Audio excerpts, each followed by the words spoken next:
This is Bill Newman, WHMP. My email started this morning with one from my daughter. Hi, I've arrived safely in Uganda. Hope all is well there. Love, Leah. I appreciate hearing from her. Always like it when she lands safely back in Africa. She's been working in Uganda and Kenya for the past 7-8 months. She's been in Africa many times, working on poverty alleviation issues, working for a microfinancer, Village Enterprise. And so I'm really particularly happy to have with us this morning Thomas Nazario, who is the founder and president of the Forgotten International. It's a nonprofit that does poverty alleviation work in several parts of the world and a number of the continents. He's an attorney, he's a child advocate, and a law professor at the University of San Francisco School of Law. Tom Nazario has a quite amazing new book called Living on $1 a Day, The Lives and Faces of the World's Poor. He wrote the text, the photographs in the book. It is kind of like a coffee table book, kind of hard to describe it that way, but I want to give you the picture of what it is, given what the topic is that it describes and explores. Photographs are by Renee Beyer, who is a Pulitzer Prize-winning photographer. Tom Nazario, Living on $1 a Day, The Lives and Faces of the World's Poor. I asked this question of a number of authors, but I think it's particularly pertinent in this situation for your book. Why did you want to do this book and in this form? Well, I've always believed that photographs were very, very important, that they in and by themselves tell a story. I wanted to actually capture the faces of the world's poor in an effort to try to, I guess, wake up many of us who spend far too much time in malls and far too much time on our email or texting, to just kind of bring these faces and these stories home to people. I just think it's a far more personal way to do it. We're not talking about poverty here. We're talking about extreme poverty. Yeah, we're talking about extreme poverty. We're talking about people who live on the edge. If anything goes wrong in their lives, if they lose the breadwinner to an accident or to a disease, or if a storm comes into their communities, or hurricane of some kind, or famine or war, these people often die. They die because they have absolutely no resources to fall back on. And that's what's really what we call extreme poverty in the world. And for those who live in extreme poverty, or as the title of your book says, living on $1 a day or less, yeah. We're talking about 1 billion, more than 1 billion people in the world today?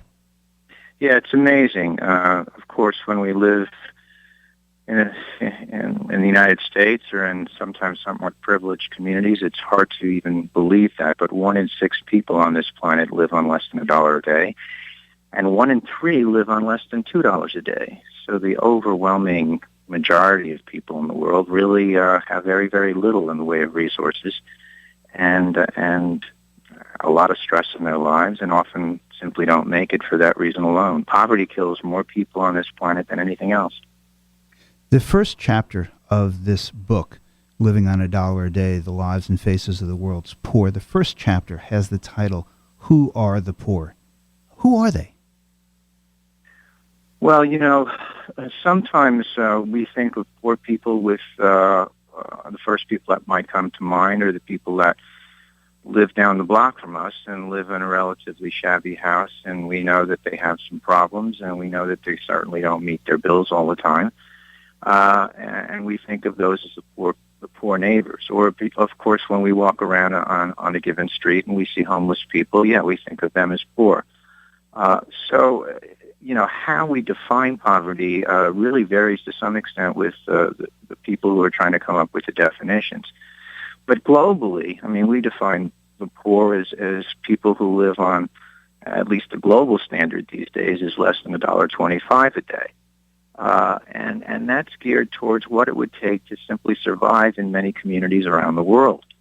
Thomas Nazario, let me interrupt you for a second. Just go back and pause there for a minute. Did you just say that the definition of poverty is $1.25 a day? Yeah. The United Nations kind of puts together a threshold of poverty for the world every so often. And recently, with the devaluation of the dollar and recalculation. It used to be $1 a day. Now it's $1.25 a day. But nevertheless, that's what, at least when we think of global poverty, that's where the line is drawn. It's much like the same kind of line that's drawn in the United States when we think of poverty and who's entitled to, various kinds of governmental services in the United States. So it's certainly very, very little, but in many parts of the world, we have people living on 40 cents a day, 20 cents a day. It's amazing how little some people have. I think the question must be in some listeners' minds saying, all right, I'm listening to these numbers. I'm multiplying 365 days a year times $1.25. This attorney, this child advocate, Thomas Nazario, is telling me that a lot of people live on 20 cents or 40 cents a day. How? People must listen to this and say, how do people live on that? That's impossible. And we're talking about one out of every 3 people in the world live on less than $2 a day? How? Well, if you look at a cross-section of the world's poor, many of them are subsistence farmers. So it isn't like they necessarily pay rent. They live on lands that sometimes they squat on, but sometimes they've gotten permission to live there. Sometimes it's a relative's land. They live off the land. So they don't have an awful lot of bills to pay. Of course, many of the world's poor squat on property in major cities around the world. They just build a shack. They throw up a few pieces of stick. They throw plastic on top of it, and they get under the plastic, stay out of the weather, and try to survive on whatever foods they can find. If you go to places like India, where 1/3 of the world's poor live, that's where you will see millions and millions and millions of people living off roadsides or next to rivers just under plastic tents. Now, Thomas Nazario, you're a child advocate. You're an attorney. You are a professor. You're a law professor at San Francisco School of Law. I am particularly interested in the part of the book. It's a distressing part of the book, but the part of the book where you talk about what this does to children and how poverty essentially is the legacy that is handed down generation to generation. Could you explain that a bit, please? Well, of course, if you have parents that are impoverished, the likelihood that you're going to go to school is somewhat slim. Children who live in poverty spend most of their time helping their parents simply survive. They may take care of other children. They may go out and try to help their parents recycle plastic. They may be used as instruments of begging by their parents. But the likelihood that they will go to school is slim. Those that go to school are usually boys, and when the girls go to school, they're usually taken out of school fairly early on to help their parents at home, or parents simply don't have enough money to invest in a child's education. Now, in many countries, of course, there are fees associated with going to school, and impoverished people cannot pay those fees, and so, again, the chances are that their kids are not going to go to school. If they don't go to school, they'll probably remain in poverty for the rest of their life. Certainly, educating children is one of the best ways of relieving poverty, and if you can't help their parents, organizations that work on poverty alleviation say, well, let's help the next generation. And so it's very, very important to keep children in school, particularly girls, and unfortunately, they don't get a chance to do so. Of course, the other thing that happens to impoverished children is they die. They die at a much, much higher rate than children who are fairly wealthy. If we look at the poorest countries in the world, the average lifespan in those countries is somewhere between 39 and 42 years. If we look at wealthy countries, the average lifespan is in the neighborhood of 78 to 82 years. So you live only half as long, and the reason why you live only half as long is many, many children die in those countries from a variety of reasons, all related to poverty. We're speaking with Thomas Nazario. His new book is Living on $1 a Day, The Lives and Faces of the World's Poor. It is a book that contains, it is like a coffee table book, just so you, our listeners, can understand what I'm looking at and have in front of me. It is a collection of both writings and photographs about the world's poor, and it's really quite quite striking and very moving. I'd like to ask you, if I might, Thomas Nazario, about one of the chapters where you say this, and it's a chapter that has the title, The Work of the Poor, and you write, as one continues to turn the pages of this book, it might be easy to come to the conclusion that the lives many of the world's poor lead are vastly different, and those differences depend on where they live and what distinct challenges lie before them, and there's some truth to this. But as we've seen, it's also true that the poor share many of the same problems among their struggles to live in safe and adequate housing, to acquire medical care, to receive an adequate education, to feed and care for their children, and to be given the respect and dignity due them as members of the human family. There exists, too, another defining aspect about the world's poor, and it is that together they often do work, which many of us would prefer not to do. That was a euphemism, if I've ever seen one. And in doing so, take on many of the world's worst jobs. This chapter tells the story of such jobs as well as the people who take them on. What kind of work do the world's poor do? What do they end up doing to get to this $1 or $1.25 or $2 a day? Well, it certainly varies, but they don't have an awful lot of options. So whatever jobs are available, whatever jobs other people won't take, those are the jobs that they're left with. Now, in the book, we kind of hone in on maybe a half a dozen or a dozen of those kinds of jobs. And we actually focus in and do profiles on several individuals that are, stuck in these kinds of occupations. One such person that we met was a person in India. He's part of the Dalit subcaste in that country. And in India, a lot of people feel that the Dalits are untouchables. And whatever job they can get, they should be satisfied with. In India, there are 1 million individuals who work really on cleaning up the feces of other people. They do so by what they call dry latrines, where often women will go in and on a slab of cement pick up, what's left by others, and then dispose of it, often getting quite filthy themselves, often really being used as human tools. Men also in the city of New Delhi, and again, these are Dalits, will go into sewers and clean out sewers by hand, using nothing more than a little bucket and a shovel. They go down into the sewers. They get all of this material is pretty much all over their bodies. They have very, very little in the way of protection. Often they die as a result of going in these sewers. If they cut themselves, they will get immediate infections. They don't have medical care. And of course, when these sewers are opened up, all sorts of gases come out. People walk by. They have to close their nose because it smells so much. And nevertheless, we throw individuals in there to clean out the feces of other people. So, that particular chapter mentions several other occupations that are quite shocking that we ask the poor to do.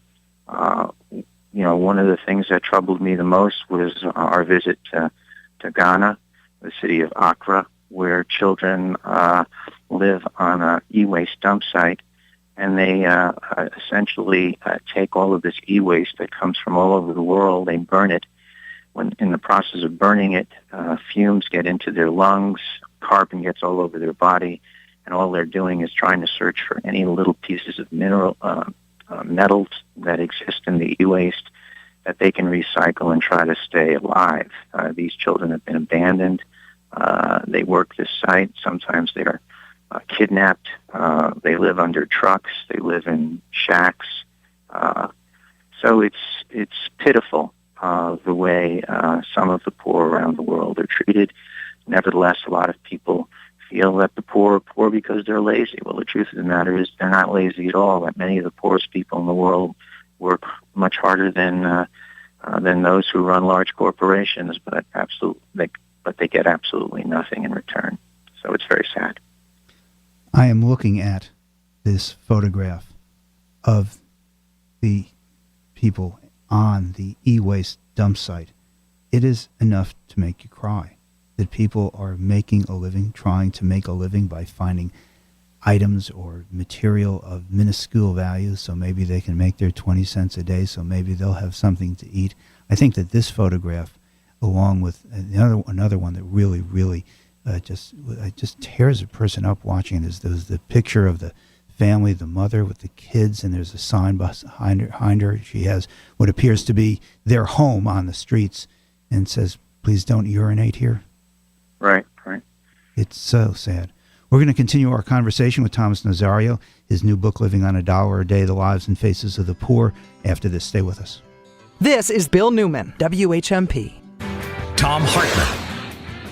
If you want the landed gentry, if you want the country that we fought a revolutionary war to separate from, where you have a very, very small wealthy elite, and the vast majority of the members of that wealthy elite are there because they were members of the Lucky Sperm Club, they were born into it, Paul Ryan is working to bring you that. Tom Hartman. Weekdays at 3 on 1400, 1240, and 96.9 FM, WHMP. Toss all the tools, eliminate the lumber, and you still have one sweet little paint store, Flurry Lumber in East Hampton. When you get right down to it, they should just call the place Flurry Paint, and the pro painters agree. Flurry is a Benjamin Moore paint store, and the paint professionals insist upon Benjamin Moore paint. And when they need it, they come to Flurry Paint. Flurry Lumber. Got something that needs painting? Go where the paint pros go. Flurry Lumber, your hometown lumber and paint store. Route 10, East Hampton. Save 30% at WHMP.com.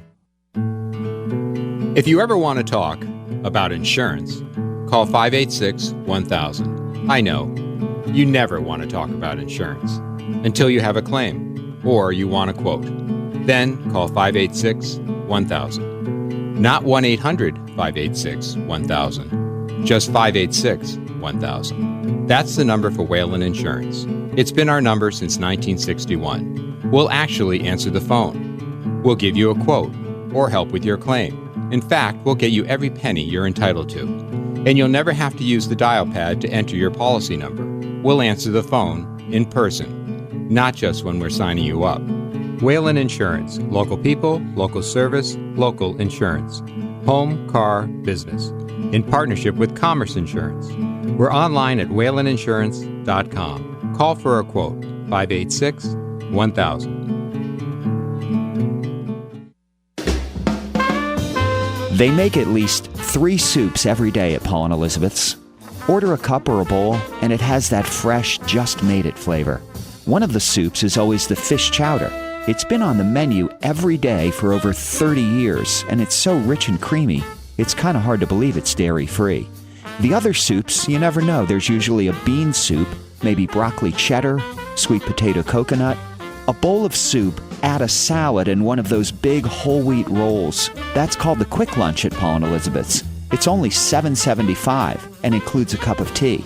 Patty Smith says, rock and roll is dream soup, which means you can make any kind you like, any way you like it, and if you do it with love and give it all you got, it'll satisfy your soul. At least I think that's what she means. Have a bowl of soup at Paul and Elizabeth's restaurant, inside Thorns in Northampton. This is Bill Newman, WHMP. We're speaking with Tom Nazario, his new book, Living on $1 a Day, The Lives and Faces of the World's Poor, with photographs by Renee Beyer. Let me ask you this. Tom Nazario, are you coming to the East Coast anytime soon? You have some Yeah, I'll events? be in New York on May 20th, in and around that week anyway, and probably have to run to Washington and Boston while I'm there.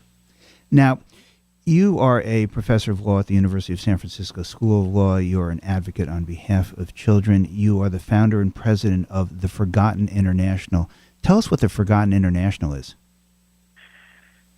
Yeah, well, about 7 years ago, after doing an awful lot of traveling for the UN and a lot of NGOs around the world, I decided that I wanted to put together my own foundation that helped people that I kind of saw all around the world that I felt were simply forgotten.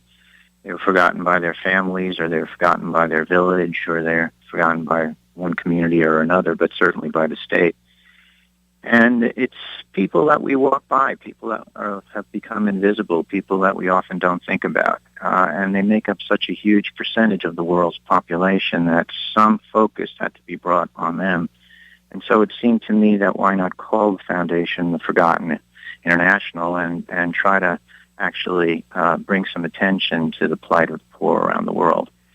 You know, maybe another thing I should say, I've always been troubled by the amount of attention that the rich and the famous and the celebrities of the world get when they actually represent such a small percentage of the world's population. Why do we glorify them and not think of our fellow human beings that have so little and suffer so much? I think the answer, I like your reaction, is because actually thinking about what it would be like to try to live as a subsistence, either farmer or fisherman or fisher family, or and have $1 a day or $2 a day to live on. I think it's so depressing, so difficult to grasp that we just put it out of our minds because it's just can't reside in our consciousness in a really, really vivid way because it's too much to deal with. Yeah, I think there's a lot of truth in what you say. And I think, however, I think for a lot of people, that's the answer I get. You know, I really rather not think about that. But we have a responsibility to think about that because these are our brothers and sisters. It's no accident that the book's foreword was written by the Dalai Lama. This book is laced with compassion for our fellow human beings. And to put these kinds of stories, these faces, these people out of your mind simply because it's uncomfortable is not acceptable. And so maybe I'm pushing the envelope. Maybe I'm being a pain in the butt when I talk to people in that fashion. But I think we sometimes have to move out of our comfort zone and at least on occasion, do something that may be a little difficult, but so important. Tom Nazario, near the end of the book, Living on $1 a Day, you have a piece about micro-lending. And the last part, which I do want to talk to you about, is hope, because I want to actually end this, if we can, on a hopeful note, which you do, your book does. But before we get to that mega question, tell us a little bit more about your view of micro-lending and microfinancing and whether or not it is, in fact, making a difference for people who live often in Africa, sometimes in India, but in other countries and continents around the world. Does it make a difference? Has it worked? Well, I think microlending all around the world has become a huge undertaking. There are so many organizations that now practice and do microlending as a means of trying to alleviate poverty. And I think the truth is that in many cases it does work, it does help. A lot of particularly women and children have been lifted out of poverty as a result of a loan they received and a business they were able to start, and they were able to pay back that loan and so on and so forth. And it gave them a leg up, at least to that first ladder out of poverty. On the other hand, a lot of people have viewed micro-lending as kind of the end-all, be-all of poverty alleviation, the silver bullet that was going to work. It's fallen far short of that, even though a lot of money has been pumped into it. Very, very often, microloans are made to the wrong people. They're made to the wrong people, not so much that they're not impoverished, but they really don't know how to manage the money. The idea behind microlending is that we were going to make entrepreneurs out of a lot of poor people who were going to start some businesses and actually make a profit. Well, it's very difficult to be an entrepreneur. Some of us are just not entrepreneurial minded. Many of us would rather be an employee rather than an entrepreneur. And so a lot of these loans have failed. Also, even though the original model was based on fairly low interest, a lot of people have been using microlending actually to make money. And this is Muhammad Yunus's basic, his book and his model that we're talking about, at least at the beginning, yes? Yeah, in Bangladesh it seemed to work very well, but when it went off to other countries, it was tweaked, and sometimes tweaked in an unfavorable manner. So it has not always worked.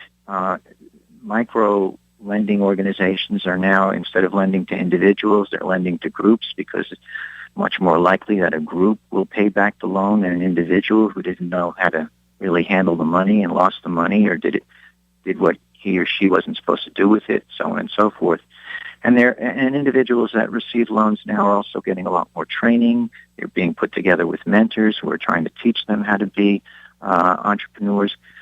But even with all of that going on, in many situations, you may put together a business, but you may live in such an impoverished community, there are no consumers for your business. There's no capital in that community to actually make any money on. So one of the stories that we tell in the book is about a woman who actually got a microloan but couldn't make a dime and couldn't pay it back, and things actually got worse for her than better. So there are all sorts of stories, but I think at the end of the day, yes, microloans have made a difference for an awful lot of people, but we're still struggling, that's for sure. Yeah, I actually like the model a lot better from this organization that my daughter works for called Village Enterprise. They don't lend the money. They give the money. It's very small amounts, but they also have to provide the infrastructure. You know, they go to villages. There's no bank. Someone has to be the keeper of the money. There's no concept of saving that has to be taught. There's no idea of a marketing plan. You could be talking something from the far side of Mars. But really, at the end, once you put the infrastructure in, people are incredibly energetic and willing and wanting to learn, and it's really inspiring to see what happens with a $50 grant to start a business. Your last chapter is titled Hope. After going through the 300 pages, really moving pages, I really find the book striking. Living on $1 a day, the lives and faces of the world's poor. You at least end on an optimistic note with hope. Why, after all this, do you have it? Well, I didn't want to leave people with the impression that this was a problem that had no cure. The truth of the matter is in my travels around the world, I am always running into people who are angels, people who decide for one reason or another to tackle this problem. They'll either build a school or an orphanage, they'll put together a clinic, they'll do whatever it takes to help their neighbors. I mean, we've run into people that simply will go around and pick up individuals on the street and bring them to an orphanage and help them. And, we wanted to throw at least some light, give some attention to the angels of the world. These are the Mother Teresas.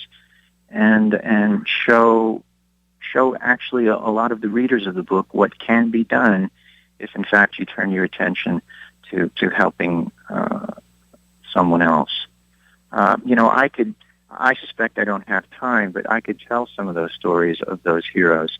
But someone would really probably be better off just purchasing the book and reading those stories, because they are quite touching and quite uplifting. The book. So, I'm sorry, I didn't mean to interrupt.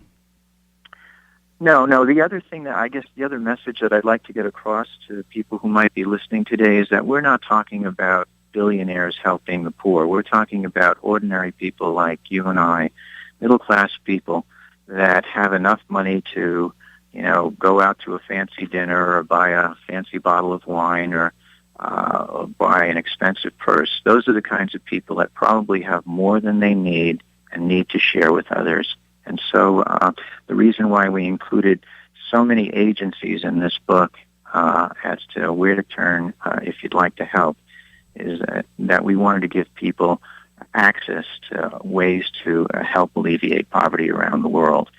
So the book is not only, I think, moving, but it's a call to action, and that's what I'm hoping it starts in this country and others. We've been talking with Tom Nazario. His book is Living on $1 a Day, The Lives and Faces of the World's Poor. The photographs are by Renee Beyer, the Pulitzer Prize-winning photographer. The introduction is by the Dalai Lama, who says, and I quote, "Unfairness in the human condition can only be remedied when people everywhere care." Thomas Nazario, thanks so much for joining us this morning. We really appreciate you spending the time, and I hope you'll come back and talk with us some more and tell some of those stories. All right, it'd be my pleasure. So thank you for having me. When we come back, we'll be talking to Rob Oken, editor of Voicemail Magazine. His book, Voice on Voicemail, The Untold Story of the Pro-Feminist Men's Movement. We're going to be talking about the massacre at Fort Hood right after this. Get in on the conversation. Call 413-586-7140. This is Bill Newman, WHMP. Feel like breakfast for lunch? Or how about lunch for lunch? You can have breakfast or lunch for lunch at Sylvester's, 111 Pleasant Street, downtown Northampton. Open till 2:30. Sylvester'sRestaurant.com. I'm Denise Gonzalez, WHMP News. Here's what's happening. Northampton public health officials are reaching out to anyone who may have had contact with a local resident diagnosed over the weekend with measles. The person was a patient at Bay State Medical Center in Springfield. A Bay State spokesman says that person has since been discharged and is no longer contagious. Northampton Public Health Director Meredith O'Leary says right now there are no confirmed cases of measles in Northampton. The disease can be dangerous in young children, the elderly, and pregnant women. UMass basketball player Derek Gordon says in a televised interview he's gay. Gordon made the announcement yesterday on ESPN, becoming the first openly gay player in Division I men's basketball. Nobody should be ashamed of who they are. I mean, I'm a tough kid, on and off the court, so there's nothing soft about being gay, and you can't play sports or nothing like that, because I went to the #1 high school team in the country, played with Kyrie Irving and Michael Gilchrist, and I had a lot of success there in high school, in Western Kentucky, and now UMass. So it doesn't matter who you are, what school you are, what school you're at. You can play just about anywhere. Just be yourself at the end of the day. The guard was the Minutemen's fourth leading scorer with 9.4 points per game last season when UMass reached the NCAA tournament for the first time since 1998. Buckland has a new bylaw regarding large-scale solar farms. Special town meeting voters this week approved the new bylaw, which defines large-scale arrays and establishes minimum standards under which they may be built. Get more on these stories and the latest news anytime at WHMP.com. Mostly sunny and breezy day today with a high of 58 to 62. Increasing clouds tonight, showers after midnight, lows of 40 to 46. For tomorrow, sun-cloud mixtures, a high of 62 to 66. 22 News Storm Team meteorologist Brian Lapis on 1400 and 1240 AM and 96.9 FM, WHMP. I'm Scott Cohen with today's Red Sox report. David Ortiz with another big home run last night, an eighth-inning three-run blast that gave the Red Sox a 4-2 win over the Texas Rangers. The baseball flew high over the pesky pole, and it took instant replay to confirm the home run. Jake Peavy struck out 8 over 6 2/3 innings of work. Andrew Miller got the win. Now, the Red Sox managed only 4 hits on Wednesday, and David Ortiz had 2 of them. Right after the game, the Red Sox boarded a plane and headed to New York to open a 4-game series with the Yankees at Yankee Stadium this weekend. Clay Buchholz and Michael Pineda will open the series tonight. Former Red Sox outfielder Jacoby Ellsbury facing his old team for the first time. It's a 7:05 start at Yankee Stadium. Volunteers age 55 and older, driving results through service, making a difference for generations. This is Senior Corps. Visit nationalservice.gov. This message brought to you by the Corporation for National and Community Service. The Clarion Hotel in Northampton has space for weddings, reunions, retirement parties. They do those too. What they also do is allow you to use your own caterer. While the Clarion's culinary team is happy to cook for you, you can rent their banquet space and use the caterer of your choice. And that makes them unique. Special occasions sometimes call for special food. Have it just the way you like it at the Clarion Hotel in Northampton. Visit them online at clarionbanquets.com.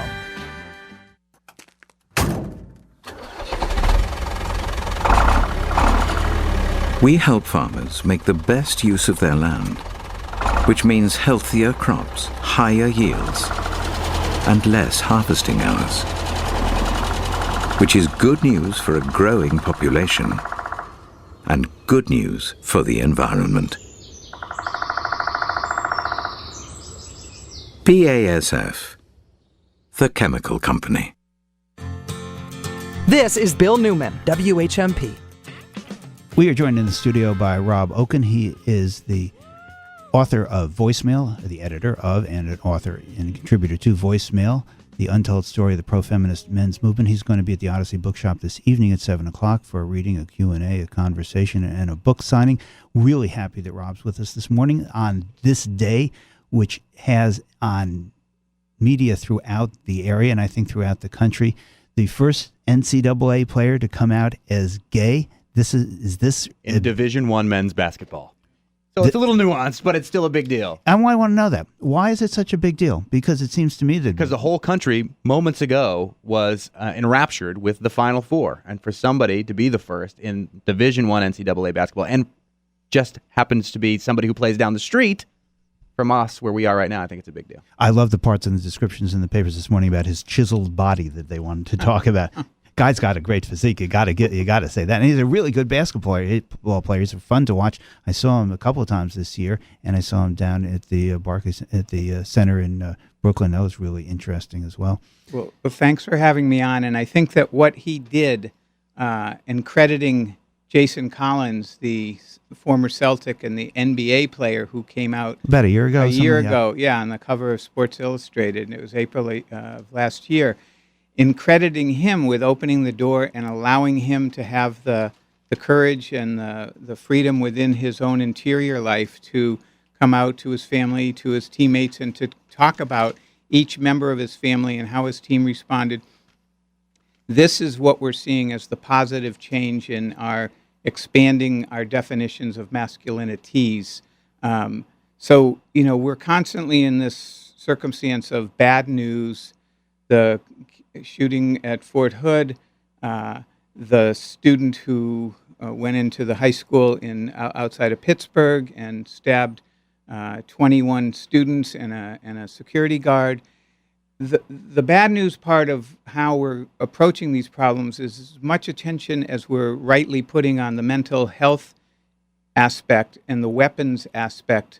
We continue to miss the gender piece. We continue, as the national conversation about men and masculinities is underreported and it's underexamined. And until we switch that, until we flip that, and we put the maleness of the mass shooters into the mix, we've just got a two-legged stool with the weapons and the mental health, but it's never going to stand. So we've got this bad news, good news situation going on right now in the news. Well, stay with that, if you would, for a moment, please, Rob Oken. In today's newspaper, the Associated Press story, and let me just read a graph or two. President Barack Obama returned to the grieving Army post Wednesday, where he first took on the job as the nation's comforter 5 years ago, mourning with families and uniformed comrades of those killed during last week's Fort Hood shooting spree. Quote, "We somehow bear what seems unbearable," he declared.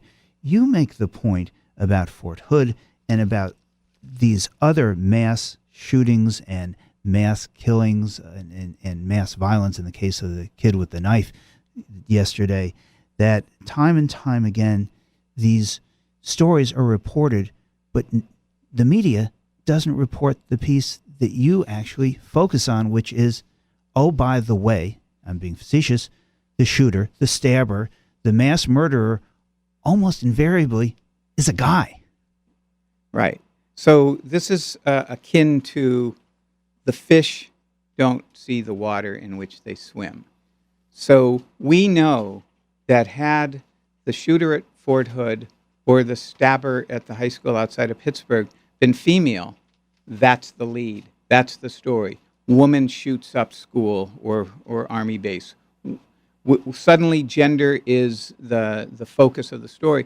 But because we assume maleness as the norm, just as if we say the word race, we don't think white, we think people of color, that's supposed to be the norm, then we miss this huge piece.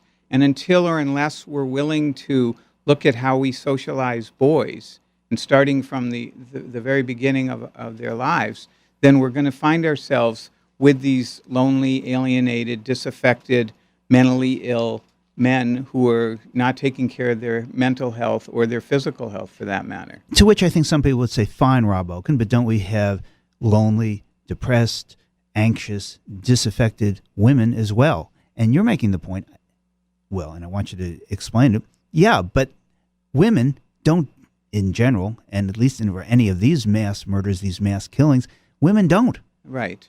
And so this is, I'm generalizing here, but when women are suffering emotionally, often you hear about them cutting themselves or doing harm to themselves. When men, and this is generalizing, when men are suffering and in pain, they do their wreak violence not just on themselves, but outwardly. So we've got a term in the work that I do that looking at some of these situations, that it's suicide by mass murder. So I'm going to go down, but guess what? I'm going to take a lot of people with me. And women just tend not to go there. They might have their depression and their mental illness challenges, but it's more directed inward at themselves. There was a moving couple sentences in this story. Towards the end of the ceremony, again, reporting on President Obama being at Fort Hood yesterday. Towards the end of the ceremony, soldiers stood for a roll call. The fallen soldiers' names were bellowed out by a sergeant 3 times. After no answer, in accordance with military tradition, their names were stricken from the roll. A line of 7 soldiers pointed their rifles to the sky and shot 3 times. A solemn trumpeter played taps. Really sad. I'd like, before we go, we actually have the ability to return to some good news. We have a New York Mets player, baseball player, actually doing something good. Now, I grant you, it's not on the field, but he did do something good. Okay, so tell us about that, because this actually they won one game, I think, so far. 3. All right. This is another change. So it's opening day. Daniel Murphy, the Mets second baseman, exercises his right under the collective bargaining rules for 3 days. 3 days of paternity leave, and sports commentators took issue with that. One suggestion, and I don't know how to pronounce Boomer's last name, the quarterback. Esiason. Thank you. Boomer Esiason and another commentator from New York took issue with that. Boomer's saying his wife should have scheduled a C-section before the opening of the season so that her husband wouldn't miss work. And the New York broadcaster went so far as to say, what? They couldn't get a nurse? He's got a lot of money. They could get a nurse for her to sit with him. What's he going to do? Sit and look at his wife for 3 days?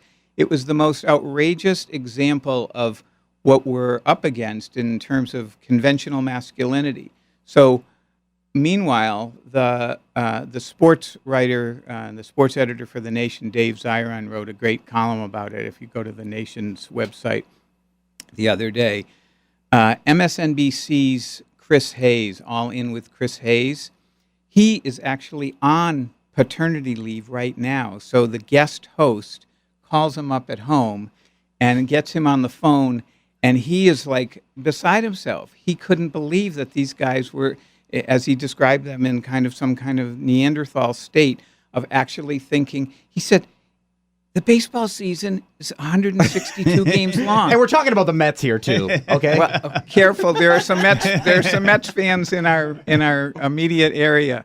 But right now, he's making the point that the experience of bonding with your child, the experience of becoming a dad and being there from the first moment, that's the direction that we're heading in, and that the world of work being men's domain, that by those older, more conventional voices suggesting that we've got to get him on the field and back to work, we're actually going in the wrong direction. And Chris Hayes articulated, mentioning the word on cable television, patriarchy, that we actually have to switch. And the transformations that we're seeing in gay basketball players coming out and men taking paternity leave, those are the hopeful signs that I see that we're heading towards,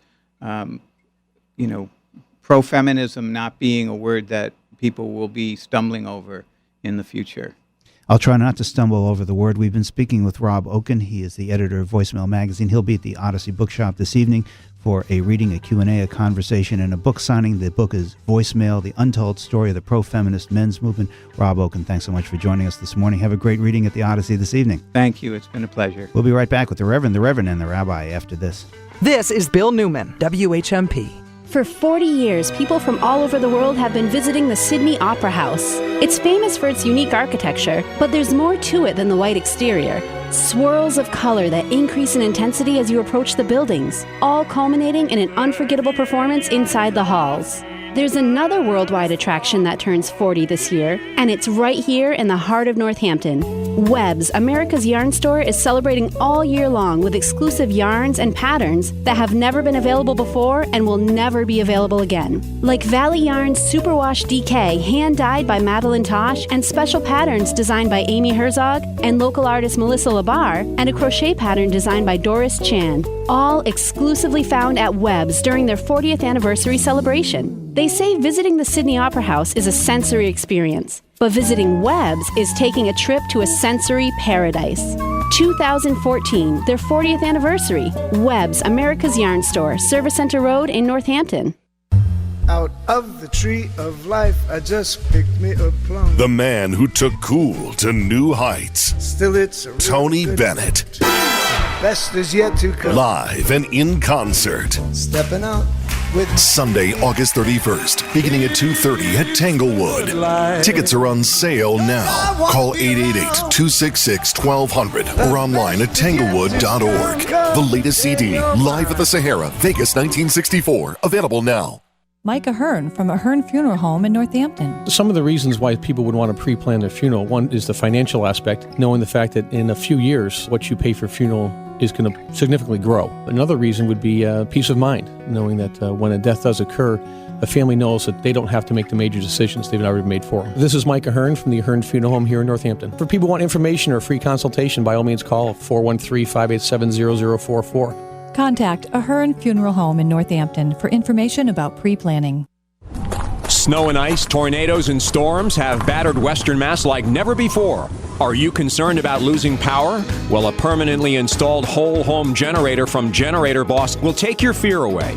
Consider a home generator from Generator Boss. Call Generator Boss today for a free estimate at 527-2800. That's 527-2800. Or find them at GeneratorBoss.com. That's GeneratorBoss.com.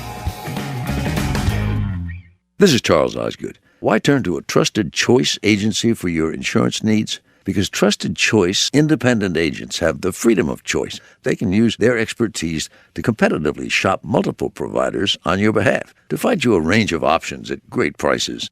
And you get unbiased and unparalleled service from quote through claims. Let's find you a better deal. Find your local Trusted Choice independent agent at trustedchoice.com. That's trustedchoice.com. This is Bill Newman, WHMP. And this is our usual Thursday segment, The Reverend and the Rabbi, except this day it's the Rabbi, and the Reverend. So we have with us Rabbi Ricky Kosofsky from Beit Ahava, as well as Rabbi Justin David from Congregation B'nai Israel, and of course our stalwart, the Reverend Peter Ives, who has Ricky with us as his special guest and the Rabbi's special guest today. So why? What brings us all together here today, Reverend Peter Ives? Well, it's Passover this coming Monday, Bill. Why is today's show unlike all other shows? Exactly. Where no one goes too long, screws up the time. But at least he got a name right today. Let's things. But I always love to be with Rabbi Ricky at this occasion, and she's so good at telling the story of Passover that I wanted to have her here with us today. And Ricky, tell us about the importance of Passover. And tell me this, because I read something really interesting about Passover. I love to remember where at the moment, saying, Passover is itself just another story, just a fable. This is not history. It is a story, obviously, of enormous religious significance, but it's still just a story. It's not history. What's your view? Oh, but I would disagree.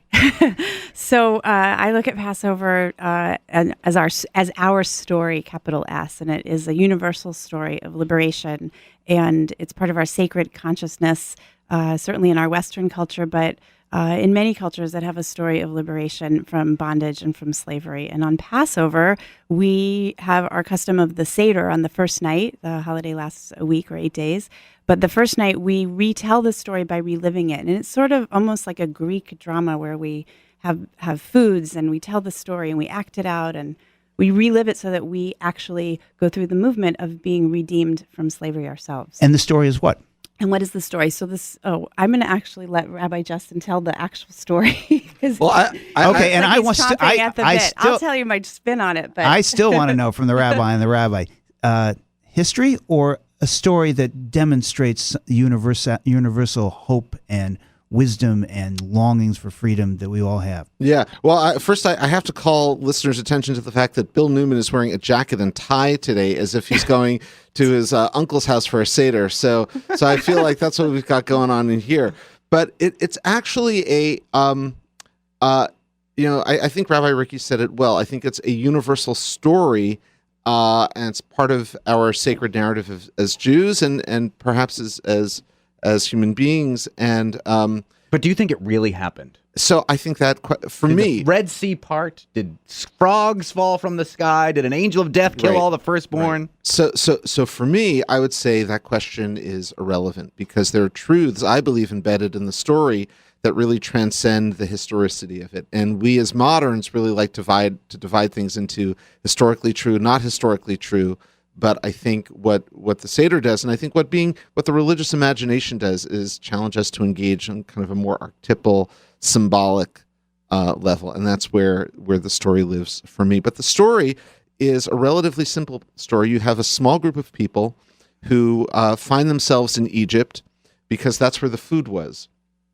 And then several generations go by, and there's a new leader in this land, a pharaoh, who is a totalitarian monarch who in previous generations had been benevolent to this people who came from this strange land. But now he turns on them and he realizes that there's far more to be gained for him by exploiting them rather than supporting them. And so that's exactly what happens. And so the book of Exodus opens up with babies being sentenced to death and women and midwives challenging that successfully. And then what happens is you have this figure named Moses who's abandoned by, we hear nothing of his father. He's abandoned by his mother, raised in the house of Pharaoh, runs off after committing what is probably some kind of manslaughter, and through this is picked by God to lead this people out of Egypt and to rise up against Pharaoh. And they do that. And it's a story that's filled with a sense of hope and longing and redemption. And, although, how about this part? I don't mean to be negative about any of this, and I am. I have my suit on, okay. But that said, there is this part of the story about the death of the firstborn Egyptian son. That's kind of disturbing. Anyone else bothered by that? Of course it's disturbing. And I actually have a response to this, but my friend Ricky, did you want to Hey, Rabbi Ricky Kozowski from Beit Hava. Sure. I think that our tradition is also disturbed deeply by this death of the firstborn that happens. And so the 10th plague of the 10 plagues that occur on all of Egypt, the last one is the death of the firstborn. And each one is trying to get Pharaoh to let the people go in a way that would be just free. So do you want to add to that? Yeah, I mean, the rabbis of the Talmud confront that square on, and there's a famous story of the angels breaking out into chorus in heaven when Pharaoh and his army is drowned in the Red Sea, and God scolds them and say, "How can you sing when my creatures are dying?" And so at the Seder, we symbolically, as we recite each of the 10 plagues that happen, the custom is to dip your pinky into the wine and spill a drop of wine for each plague, acknowledging that human liberation has its costs. The story lives. Why does it live? Because it's a living story. It's alive and well for every human being in every way. Rabbi Ricky? I just did a wonderful teaching yesterday with the 3rd and 4th grade class at my son's school that's studying the Underground Railroad. And what we did with the students is we looked at the story of Moses being put down through the Nile to be saved by Pharaoh's daughter as actually a kind of Underground Railroad that existed. So I see this really as a living story as well, and one in which we can cast our own modern struggles and find hope and solutions through our story. Rabbi Ricky Kozowski, Rabbi Justin David, Reverend Peter Ives, thanks so much for joining us. Happy Passover.